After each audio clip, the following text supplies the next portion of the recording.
Hello everyone, magandang buhay. Kapag weekend po kasi ay nandito po yung isa naming kasama.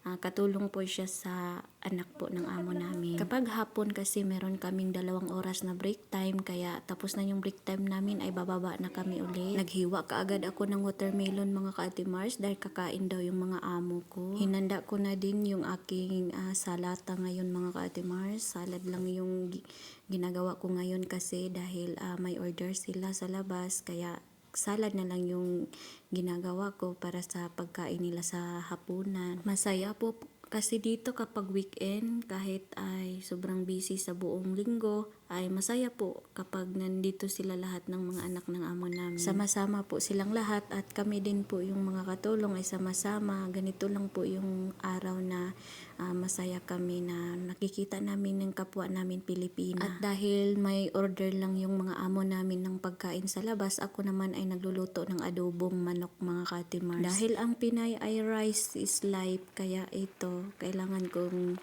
magluto ng adobo para sa aming mga Pinay.